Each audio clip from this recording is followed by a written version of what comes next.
안녕하세요. CR국어 양인승입니다. 오늘은 지난 시간에 배운 논리학의 기본 개념을 바탕으로 기출 문제를 한번 풀어보겠습니다. 2013년도에 출제된 지문인데요. 이 지문은 요즘 풀게 되는 문제들에 비해서 조금 쉬운 편입니다만은 우리가 기본 개념을 충분히 지난 시간에 숙지했기 때문에 얼마든지 쉽게 접근할 수 있다고 생각합니다. 오늘은 그런 개념을 바탕으로 실전 문제를 풀 때 우리가 주의해야 될 몇 가지 사항을 바탕으로 선생님이 설명을 하고자 합니다. 우선 실전 문제에 대한 접근법을 한번 확인해 볼까 하는데요. 선생님이 수업 시간에 여러 번 강조했습니다만은 실전에서 우리가 시간이 부족하기 때문에 그 시간을 아끼고 효과적으로 문제를 풀기 위해서 선생님이 이런 순서에 대해서 말한 적이 있습니다. 왼쪽 보이시죠? 첫 번째 뭐부터 푼다? 문제부터 푼다. 문제부터 푸는데요. 문제를 우리가 지문의 유형을 파악하고 그 다음에 푸는 순서를 정합니다. 푸는 순서를요. 그리고 문단별로 읽어 나갈 때 처음부터 끝까지 한꺼번에 쭉 읽어 나가는 것이 아니라 문제 유형을 파악한 상태에서 문제 푸는 순서를 정한 다음에 1문단 읽고 끊어서 문제 유형 중에 먼저 풀 수 있는 거를 선지를 지워가면서 풀면 되겠습니다. 그렇게 단락별로 끊어 읽는 것이 중요한 포인트가 된다는 사실을 잊지 마시기 바랍니다. 이런 순서를 정한 다음에 우리가 평소에 훈련할 때 그러면 어떤 방법으로 훈련하는 것이 좋겠느냐? 그거에 대해 선생님은 늘 이렇게 강조했죠.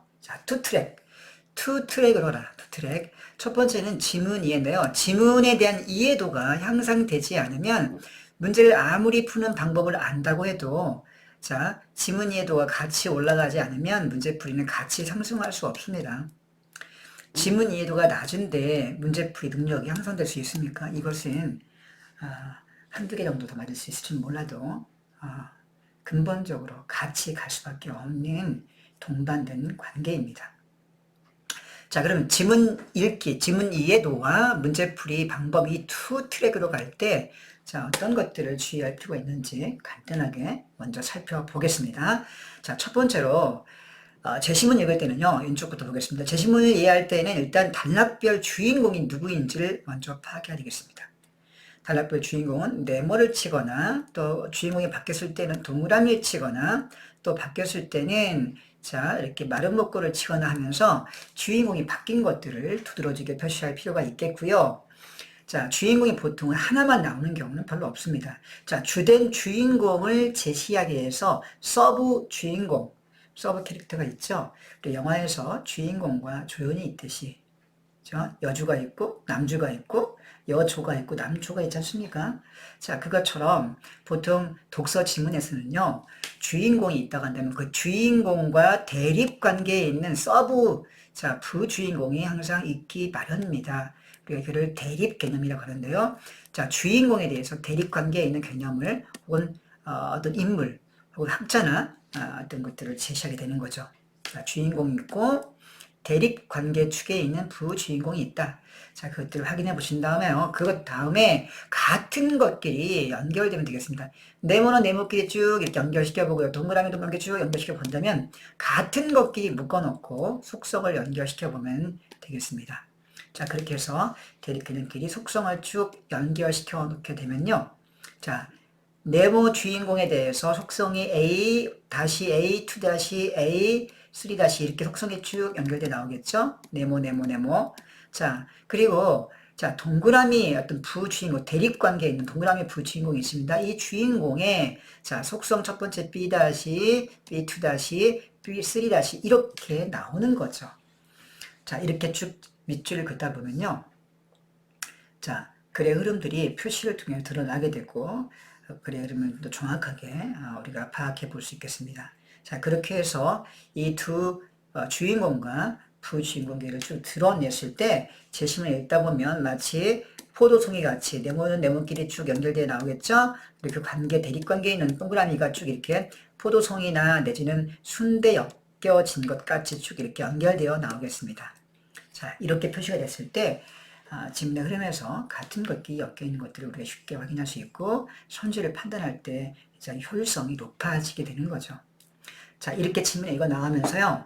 자, 문제를 풀 때는 우선 어떤 문제의 선지에서 선지를 파악할 때 그냥 눈으로 보면 안 됩니다. 눈으로 보면 안 되고 그 선지에 있는 단어들의 핵심어를 꼭 체크해 줍니다.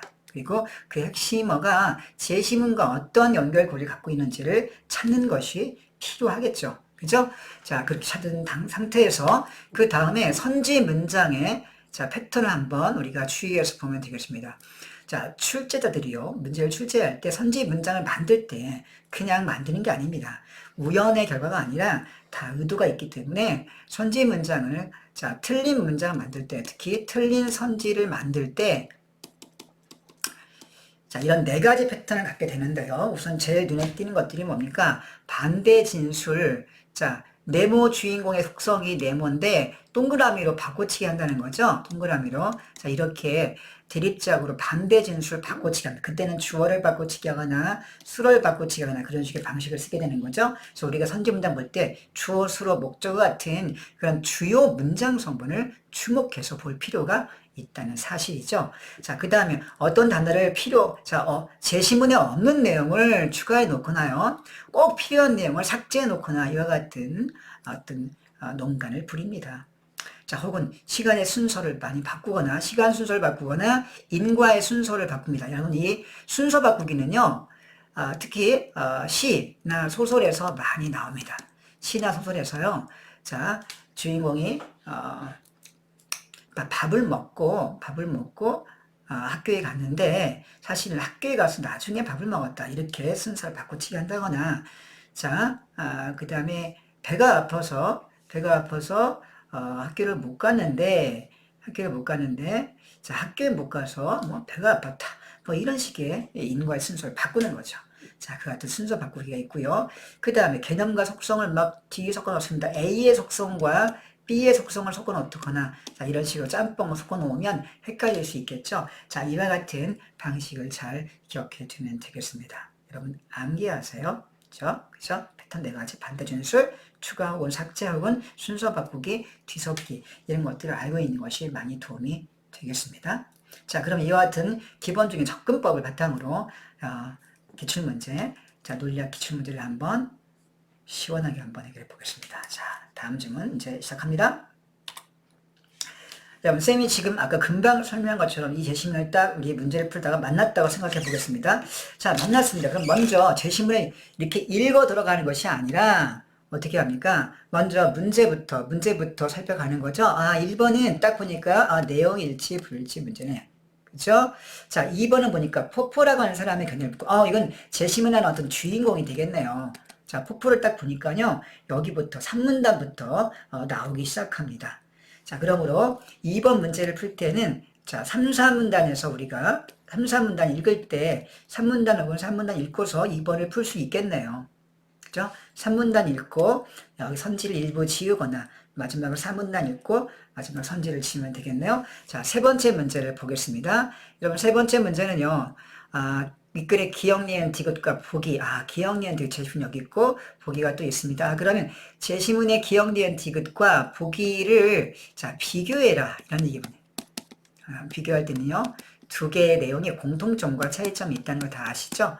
자, 그것들을 확인해 보면 되겠네요. 자, 그럼 3번 문제는 아마도, 자, 여기 1, 2, 3, 4문단과 4문단 전체, 조금 글 전체 읽고는, 자, 마지막에 풀 수 있는 문제가 되겠네요. 자, 그리고 마지막 네 번째 문제는 보니까, 문맥상 A, B, 자, 어휘 문제가 되겠습니다. 자, 이거는 먼저 풀어도 되겠습니다. 자, 우리가 멘탈을 좀, 안정시키고, 자, 문제 하나를 풀기 위해서 먼저, 자, 푸는 순서를 한번 정해볼까요? 자, 문제 푸는 순서를 정리해보니까 4번은 맨 먼저 풀고요. 자, 그 다음에 어떤 문제 풀면 되겠습니까? 그렇죠. 1번을 풀면 되겠네요. 그 다음에, 자, 두 번째 문제를 풀고, 세 번째 문제를 마지막으로 풀면 되겠습니다. 자, 여러분. 자, 이제 그러면, 자, 푸는 순서를 한번 가지고 그렇게, 정한 다음에 이제 제시문을 읽어 나가면 되겠습니다. 자, 4번을 먼저 풀어야 되는 선생님이 4번을 쉬우니까 풀었다고 문제하고 일단 넘어가겠습니다. 그럼 3번, 자, 그 다음 1번부터 풀기 위해서 다음 질문으로 이제 지문 분석을 하면 1문단부터 들어가 보겠습니다. 자, 질문 볼까요? 여러분, 이 필기를 조금 너무 두꺼워서 좀 약간 얇은 걸로 바꿀게요. 자, 여러분 이제 한번 읽어보겠습니다. 일문단. 자, 우리가 일문단 읽을 때 일문단 속에는 보통 첫째 문단에는 첫 문단에는 주인공이 나오죠. 자, 주인공이 누군지 한번 밝혀보겠습니다. 논증은 크게 연역과 귀납으로 나뉜다. 아이고, 논증 우리가 지난 시간에 배웠던 내용이네요. 자, 연역 동그라미 귀납 네모 쳐볼게요. 자, 전제가 참이면 결론이 확실히 참인 연역 논증은 자, 연역이라는 얘기 나옵니다. 지식이 확장되는 것처럼 보이지만 실제로는 이거 다 아는 내용이네요. 자, 연역은 지식이 확장되는 것처럼 보이지만 그렇지만 실제로는 자, 전제에 이미 포함된 것을 확인하는 것일 뿐이다. 자, 그러니까 이 얘기는 지식의 확장이 일어나지 않는다는 얘기냐. 연역은 지식의 확장이 없다. 이런 얘기가 되겠네요. 자, 반면, 자, 역시 대립개념은 나왔네요. 자, 귀납, 네모 쳐보겠습니다. 자, 반면, 귀납은 전제들이 모두 참이라고 해도 결론이 확실히 참이 되는 것은 아니지만, 전제가 참일 때, 결론도 참이 되는 것은 연역이라는 얘기겠죠? 그쵸? 아니지만 이 뒷부분부터 중요한 내용이 나오니까 앞부분은 그냥 슬쩍 넘어가야 되겠습니다. 훅 지나가고. 귀납은 우리의 지식을 확장해준다는 장점, 장점이 나왔습니다. 지식의 확장. 우리가 지난 시간에 이미 배운 내용이죠? 자, 장점. 귀납의 장점이 있습니다. 지식의 확장이라는, 자, 이렇게 같이 연결되겠네요. 자, 여러 귀납 논증 중에서 가장 널리 쓰이는 수많은 사례들을 관찰한 다음에 그것을 일반화하는 것이다. 자, 여기 이미 알고 있는 내용은요. 귀납은 사례 관찰, 그죠? 그 다음에 일반화. 자, 이렇게 네모를 쭉 보겠습니다. 이렇게 연결되네요. 자, 우리는 수많은 까마귀를 관찰한 후에 우리가 관찰하지 않은 까마귀까지 포함하는 자, 모든 까마귀는 검토하는 새로운 지식을 보는. 자, 아까 앞에 나오네요. 자, 귀납은 지식을 확장해 준다고 했는데, 자, 까마귀를 관찰한 후에, 그죠? 귀납은 관찰이 있습니다. 자, 그리고 관찰하지 않은 것까지 포함시키는 새로운 지식을 얻는다. 자, 그러니까 확장된다는 얘기네요. 관찰 안 한 것도 포함시키니까 확장되는 거지 않습니까? 자, 이렇게 서달락은 귀납의 어떤 장점, 그리고 대립관계인 연역의 특징을 대비시켜 설명을 하고 있네요. 자, 한 2분단까지 읽고, 첫 번째 문제, 이게 첫 번째 문제입니다. 자, 5탄의 첫 번째 문제를 풀어보겠습니다.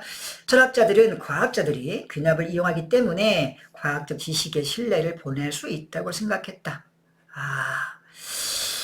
자, 철학자들은요, 새로운 주인공이나 철학자들은 과학자들이 귀납을 이용하는데 그것 때문에 과학 지식을 신뢰할 수 있다고 생각했대요. 자, 그러나, 신뢰할 수 있다고 생각했는데 과연 신뢰할 수 없다는 얘기 나오겠네요. 자, 귀납엔 논리적 문제가 있다. 귀납에 논리적 문제가 있다네요. 어떤 문제가 있을까요? 자, 그 문제가 다음에 나오겠네요. 수많은 까마귀를 관찰한 사례에 근거해서 모든 까마귀는 검다라는 지식을 정당화하는 것은 합리적으로 보이지만, 자, 귀납적인 어떤 결론이 합리적으로 보이긴 해요. 보이지만, 그러나 아무리 치밀하게 관찰을 해도 아직 관찰되지 않은, 자, 관찰되지 않은 것이 문제. 논리적 문제가 뭡니까? 관찰되지 않은 것이 있다네요. 자, 그것이 있을 수 있다는 것이 문제네요. 자, 논리적 문제는 결론 속에 우리가 아직 관찰되지 않은 까마귀가 속해 있다는 겁니다. 자, 그런 것이 문제가 되고 있다는 얘기네요. 자, 여러분, 그러면, 자, 이제 문제를 풀어봐야 되겠습니다. 자, 선지 1번 볼까요? 그 선생님이 선지 문장의 패턴을 주의해서 보라고 했죠? 반대 진술, 추가 삭제, 순서 바꾸기, 개념 섞기. 자, 반대, 추, 순. 자, 그 다음에 뒤 이렇게 또 있습니다. 선지 1번.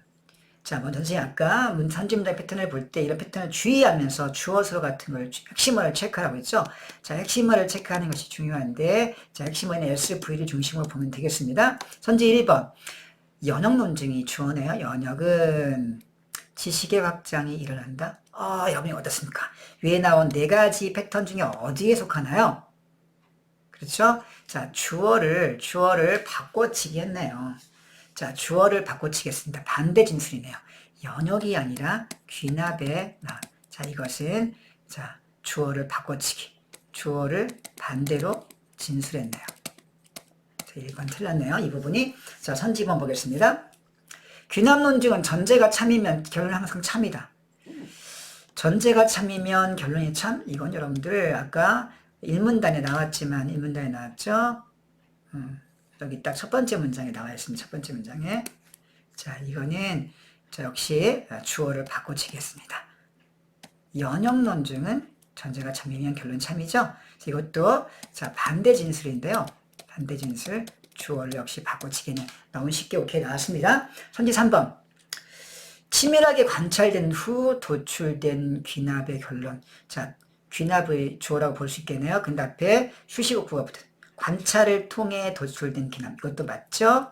자, 근데 그럼 확실히 참이다? 그럼 아까 귀납의 문제가 뭐였습니까? 관찰되지 않은 것이 있기 때문에 관찰되지 않은 것이기 때문에 문제가 있다고 했죠. 확실히 참이 아닙니다. 귀납의 결론은 문제가 있다. 아까 여기서 우리가 확인했습니다. 논리적 문제가 있다. 자, 그래서 이건 여러분 어떻습니까? 주어는 맞는데요. 주어는 맞는데, 자, 선지, 서술어, 수로를 바꿔치겠습니다. 어떻게 바꿔치겠습니까? 자, 거꾸로 바꿔치.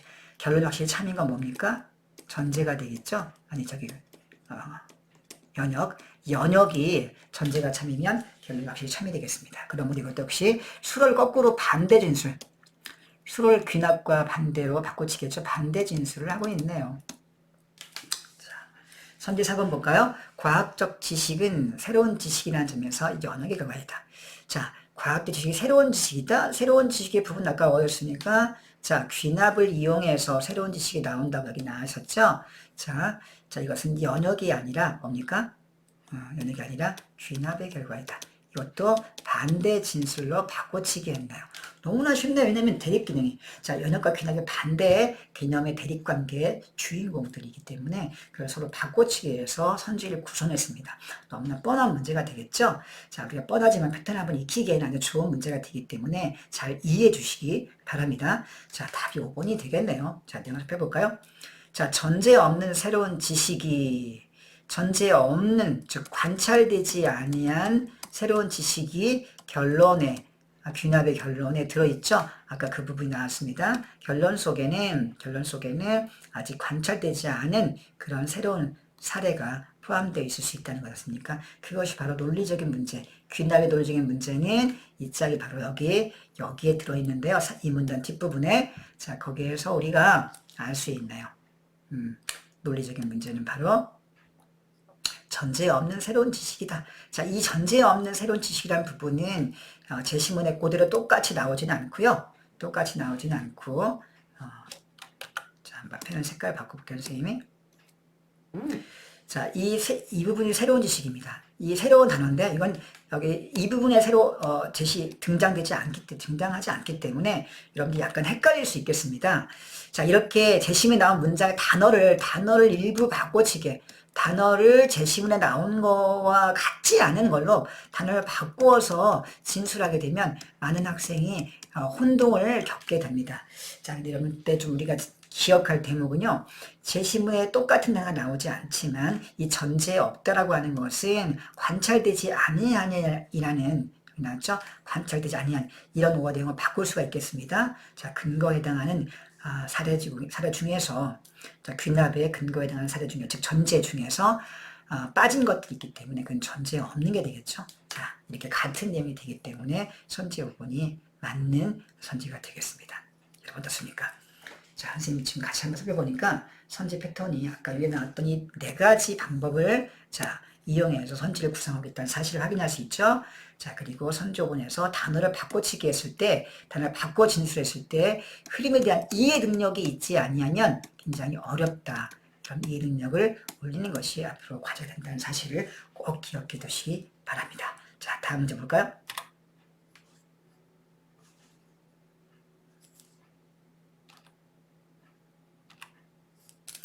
자, 선생님 지금 조작 실수로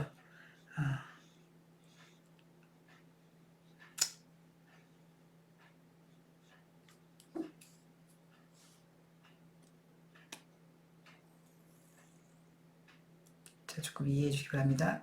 좀 서툴어가지고. 자, 이제 보겠습니다. 색깔 좀 바꾸고.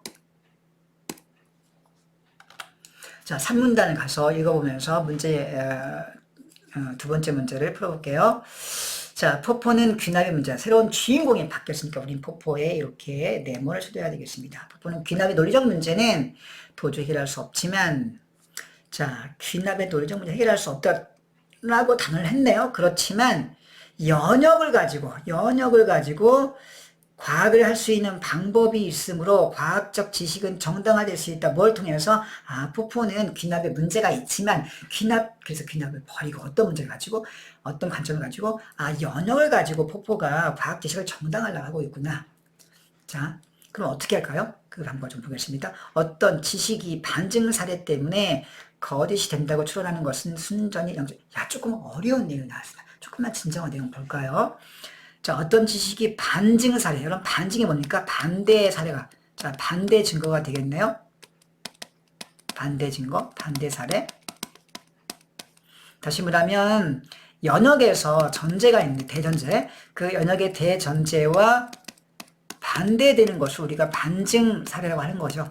자, 우리가 개념을 지난 시간에 공부했기 때문에 여러분들 쉽게 이해할 수 있을 것 같은데요. 자, 그 반증 사례 때문에, 자, 거짓이 된다고 추론하는 것은 상당히 연역적인데, 그렇죠. 반증 사례가 있으면 당연히 대전제는 거짓이 되는 거죠. 예컨대 모든 동물은 죽는다고 했는데 소전제에서 어떤 동물은 죽지 않는다라고 반증 사례가 나오면 앞에 대전제는요 어떻게 됩니까? 자, 그렇죠. 거짓이 되겠죠. 뻔한 거 아니겠습니까? 자, 그런데 과학은 이 반증에 의해서 발전하기 때문이다. 자, 과학이 이 반증을 이용해서 과학적 지식을 발전시킬 수 있다는 얘기네요. 자, 밑에 예문이 나와 있으니까 한번 보겠습니다. 자, 모든 까마귀가 검다면 어떤 까마귀는 검다. 이런 말이 좀 어렵게 느껴지는데 쉽게 생각하면 모든 까마귀는 검다. 여기까지만 보면 되겠습니다. 모든 까마귀는 검다. 뒤에 가로 쳐볼게요.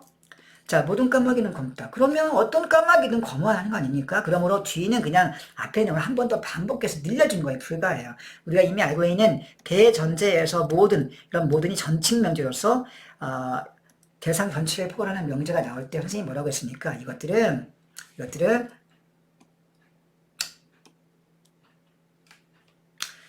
앞에 대전제 전칙 명제가 나오면서 무슨 논증이죠? 그렇죠. 연역 논증의 대전제를 한다 그랬죠?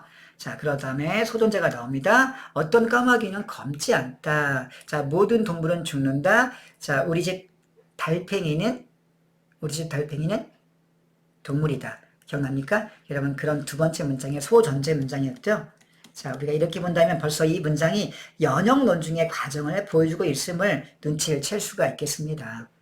자, 근데 어떤 까마귀는 검지 않대요. 자, 이 두 번째 전제는 앞에 대전제와 충돌하는 반대 사례. 모든 까마귀가 검다라고 했는데 어떤 까마귀는 검지 않다면 반대 증거가 되는 거 아니겠습니까? 줄여서 반증이라고 하죠. 자, 따라서 결론, 모든 까마귀가 검은 것은 아니다. 당연한 거 아니겠습니까? 자, 이게 반증에 의한 연역 추론이고요. 따라서 이 디귿의 문장은 기억과 자, 반대가 되겠네요. 자, 기억의 대전제가 거짓이 되는 그런 내용이 되겠습니다. 자, 이런 니은 때문에 기억이 거짓이 되는 추론을 보여주고 있는 거죠. 자, 그 다음 문장 볼까요? 모든 까마귀는 검대란 지식은 귀납에 의해서 참임을 보여줄 수 없지만, 그렇죠. 아까도 얘기했죠. 귀납이 모든 사례를 포괄할 수 없기 때문에 그 경험의 한계 때문에 자, 결론이 완전히 참임을 입증할 수는 없죠. 그렇지만 위의 논증, 이 논증을 보게 되면요. 전제에서 니은이 참임이 밝혀, 니은, 즉 어떤 까마귀가 검지 않다는 것이 밝혀진다고 한다면 자, 이 기억은 확실히 거짓이라는 걸 우리가 보여줄 수 있지 않습니까? 그러니까 선생님이 설명한 거죠. 자, 그러나 아직 니은이, 즉 반대의 사례가 자, 니은, 반대 증거지 않습니까? 반증이 아직 참으로 드러나지 않았다면 그 지식을 거짓이라고 할 수는 없는 거죠.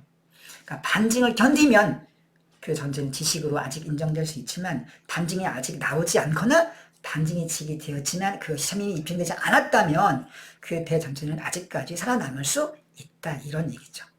그죠?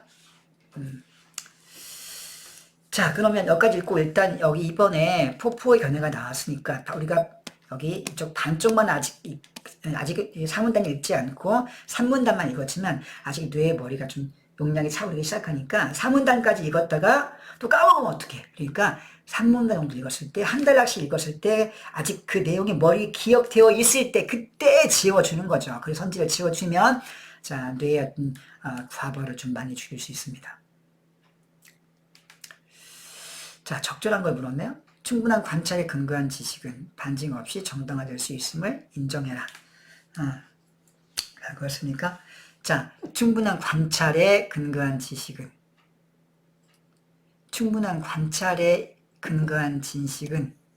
자, 이거는 귀납적 지식을 가리키는 겁니까? 자, 반증이 없이 정당화될 수 있다? 여러분, 과연 그게 반증 없이 정당화될 수 있습니까? 자, 푸포는 아까 뭐라고 그랬죠? 반증을 견뎌야 된다고 했습니다. 자, 반증을 통해서 정당화될 수 있다 그랬죠? 반증을 통해. 자, 여기에, 자, 반증에 의해서라고 나와 있죠? 그러므로 1번은, 자, 이건 거꾸로 반대 진술 되어 있네요. 반대 진술 되어 있기 때문에 1번은 틀렸음을 알 수 있습니다. 자, 과감하게 가설을 세우고 그것이 거짓임을 증명하시도록. 자, 가설이라는 용어가 안 나왔네요. 아직 우리가 판단하기 어렵습니다. 자, 그 다음 실패한 지식과 성공한 지식을 증명하라. 자, 실패한 지식 아직 안 나왔죠? 판단 못하겠네요. 수많은 반증의 시도에 대응하지 말라. 반증을 수용하라고 그랬죠. 이건 아닌 것 같네요. 자, 과학 지식을 귀납으로 정당하라. 자, 귀납이 아니라 연역을 통해서 정당화라고 했죠. 자, 우리가 보면 이 선지 5개 중에서 2번은 아직 안 나왔고 3번도 아직 안 나왔죠. 1번과 4번, 5번 3개를 지웠습니다. 자, 2번, 3번 2개 남았네요. 자, 2번, 3번 2개는요. 마지막 3문단 읽으면 판단할 수 있겠네요. 자, 3문단 읽겠습니다. 자, 포포에 따르면 지금 우리가 받아들이는 과학적 지식들은 이러한 반증의 시도를 잘 견뎌온 것이다. 그렇겠네요.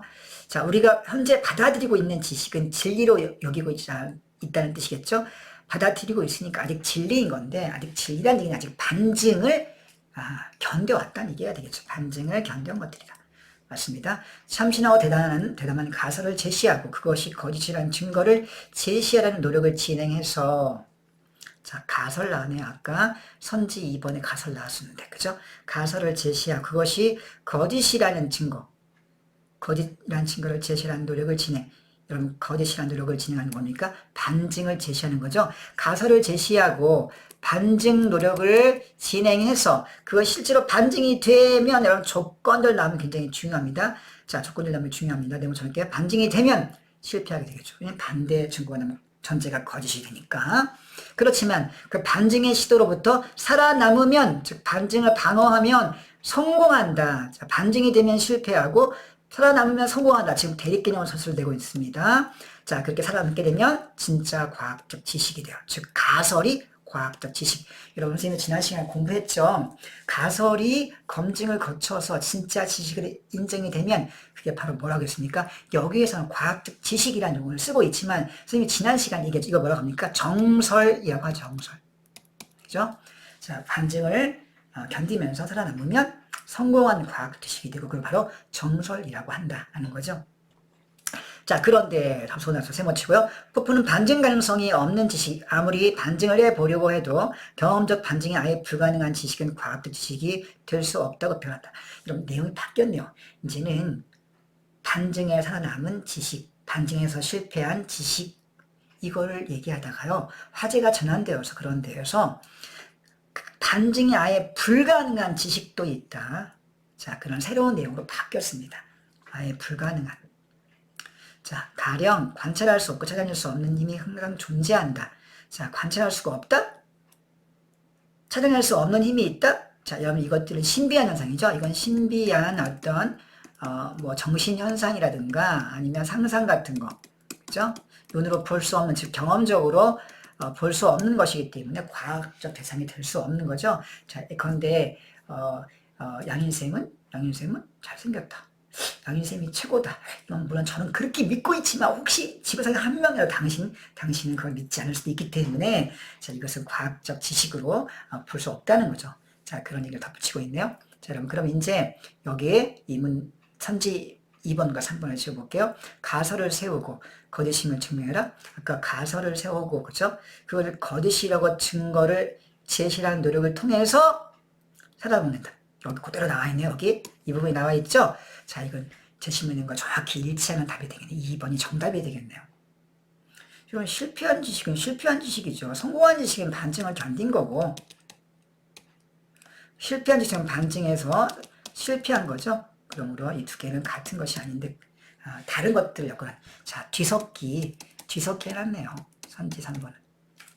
자, 이렇게 해서 답 2번까지 풀었습니다. 여러분 되게 쉽죠? 자, 다음 문제 볼까요? 여러분 세 번째 문제 순서. 자, 여러분 3분단 3단까지 읽었기 때문에 선생님 이것도 판단을 하고 선제를 하고 문제 3번을 바로 풀고 이 지문에 대한 설명을 마치겠습니다. 자, 이렇게 이쪽으로 올려볼게요.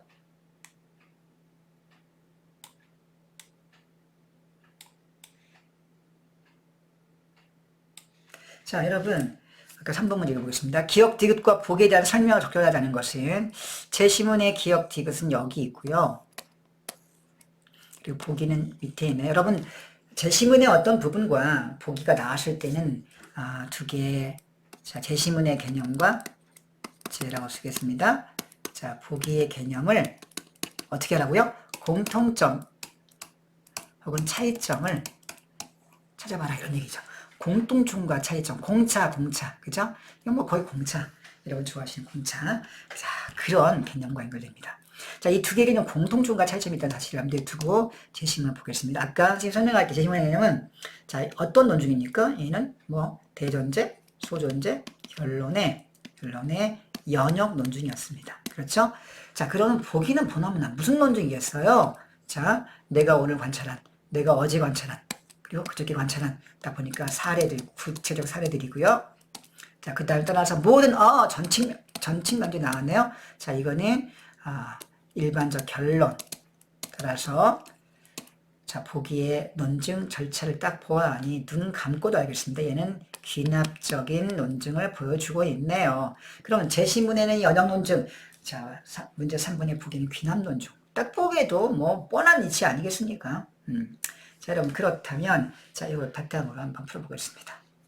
자, 선제를 씌워볼게요. 가가 확실히, 가는 뭡니까? 가는 귀납의 사례들이네요. 그죠? 여기 귀납의 사례들은 확실히 참이어도, 사례가 참이어도 검지 않은 까마귀가 관찰된다면 이거는 반증이네요. 반증 사례가 된다면 나는 거짓일 것이다. 당연한 거 아닙니까? 지금 당연히 오케이네요. 자, 선지 2번. 니은과 가가 참임을 받기는 작은 경험적이다.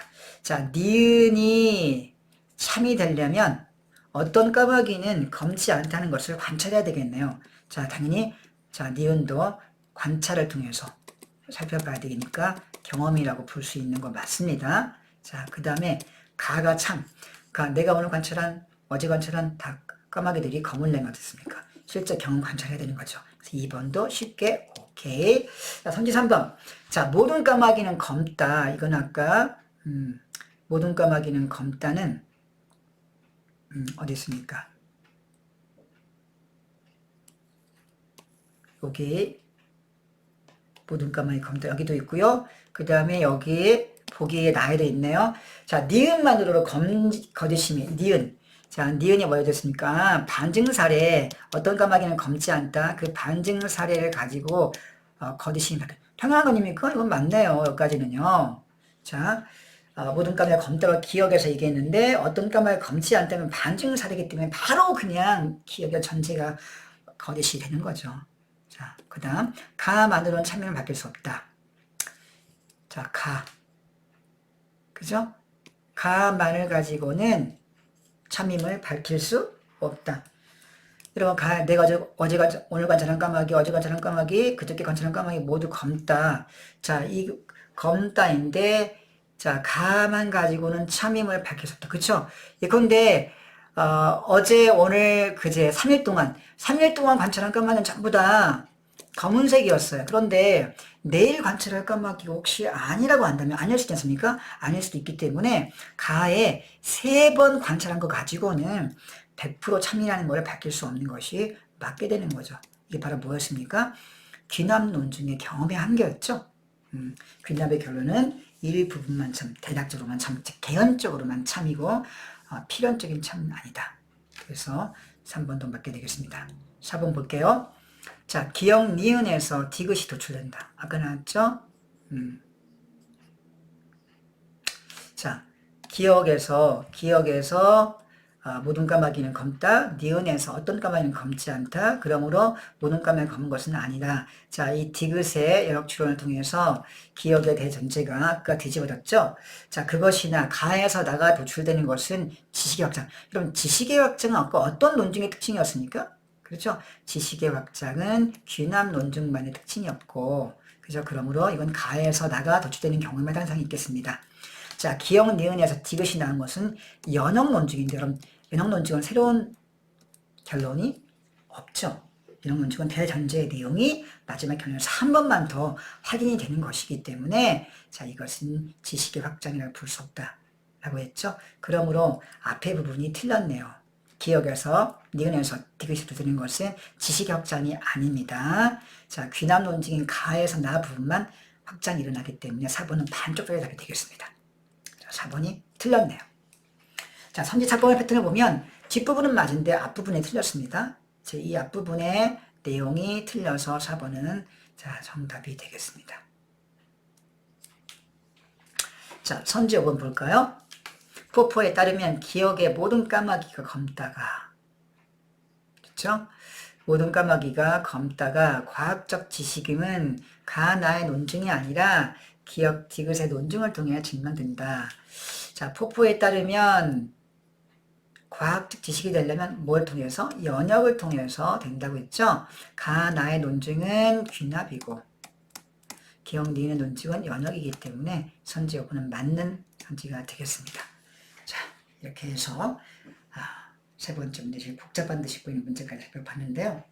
여러분 개념을 이미 배웠고 또 선지를 분석하는 방법을 선생님한테 툴을 배우고 있기 때문에 이 정도의 문제는 쉽게 풀 수 있으리라고 생각합니다.